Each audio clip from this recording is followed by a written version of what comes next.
Friends, ಬಿಸಿ expert YouTube ಚಾನಲ್ಗೆ ನಿಮಗೆಲ್ಲರಿಗೂ ಸ್ವಾಗತ. ಪ್ರೀವಿಯಸ್ ವಿಡಿಯೋದಲ್ಲಿ ಏನ್ ಡಿಸ್ಕಸ್ ಮಾಡಿದ್ವಿ ನಾವು WCMS ದಲ್ಲಿ ಬರುವಂತ ಫಸ್ಟ್ ಯೂನಿಟ್ ಬಂದ ಸೆಕೆಂಡ್ ಯೂನಿಟ್ ದಲ್ಲಿ ಕೇಳುವಂತ ಇಂಪಾರ್ಟೆಂಟ್ ಕ್ವಶನ್ಸ್ ಬಗ್ಗೆ ಡಿಸ್ಕಸ್ ಮಾಡಿದ್ವಿ. ಸೊ ಅದೇ ರೀತಿ ಯೂನಿಟ್ 3 ಲಾಸ್ಟ್ ಯೂನಿಟ್ ಯಾವುದು, ಈ ಪಬ್ಲಿಕೇಶನ್ ಕಾನ್ಸೆಪ್ಟ್. ಸೊ ಈ ಕಾನ್ಸೆಪ್ಟ್ ಮೇಲೆ, ಈ ಯೂನಿಟ್ ಮೇಲೆ ಯಾವ್ಯಾವ ಪಾಸಿಬಲ್ ಇದಾವ ಕ್ವಶನ್ಸ್ ಕೇಳೋದು ಇಂಪಾರ್ಟೆಂಟ್ ಅಂತ ಡಿಸ್ಕಸ್ ಮಾಡೋಣ. ಸೊ ಇಷ್ಟು ಕ್ವಶನ್ಸ್ ಅನ್ನ ನೀವೇನಾದ್ರೂ ಓದ್ಕೊಂಡ್ರೆ ಇಡೀ ಪೂರ್ತಿ ಚಾಪ್ಟರ್ ಕೂಡ ಕ್ಲಿಯರ್ ಆಗುತ್ತೆ. ಇಂಪಾರ್ಟೆಂಟ್ ಕ್ವಶನ್ಸ್ ಕೂಡ ನಿಮ್ಗೆ ಯಾವ್ಯಾವ ಬರಬಹುದು, ಯಾವ ರೀತಿ ಪಾಸಿಬಿಲಿಟಿ ಅದಾವ ಬರುವಂತಹದಂತ ಕೂಡ ಗೊತ್ತಾಗುತ್ತೆ. So first one, define e publication concept. First ಏನ್ ಕೇಳ್ಬೋದು, what is e publication concept ಅಂತ ಕೇಳ್ಬೋದು, ಅಥವಾ ಡಿಫೈನ್ ಇ ಪಬ್ಲಿಕೇಶನ್ ಕಾನ್ಸೆಪ್ಟ್ ಅಂತ ಕೇಳ್ಬೋದು. So next question, write the advantages and disadvantages of electronic publishing. So e publishing ಅಂದ್ರೇನು, electronic publishing. So first question ಏನು, electronic publishing ಅಂದ್ರೇನು ಅಂತ ಕೇಳ್ಬೋದು.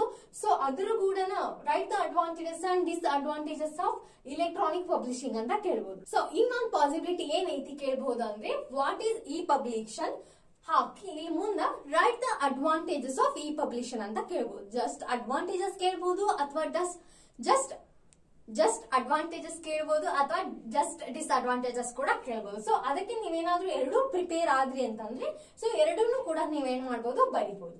Next, mention the types of e publishing. ಯಾವ್ಯಾವ electronic publishing types ಅದಾವ ಅನ್ನೋದು ನೀವೇನ್ ಮಾಡ್ಬೇಕು, ಮೆನ್ಷನ್ ಮಾಡ್ಬೇಕು.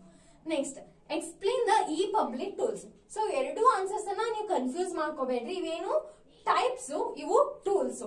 ಇ ಪಬ್ಲಿಷಿಂಗ್ ಇಂದ ಟೈಪ್ಸ್ ಬೇರೆ, ಇ ಪಬ್ಲಿಷಿಂಗ್ ಟೂಲ್ಸ್ ಬೇರೆ. ಸೊ ಇವೆರಡು ನೀವು ಕನ್ಫ್ಯೂಸ್ ಮಾಡ್ಕೋಬೇಡ್ರಿ. ಸೊ ಕರೆಕ್ಟ್ ಆಗಿ ಓದ್ಕೊಳ್ಳಿ. Next, explain the concept of creating 2D and 3D animation in detail.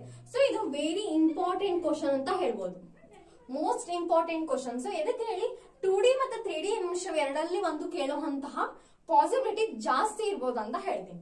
Explain the concept of creating 2D and 3D, ಅಥವಾ ಏನ್ ಕೇಳ್ಬೋದು ಅವರು, difference between 2D and 3D animation.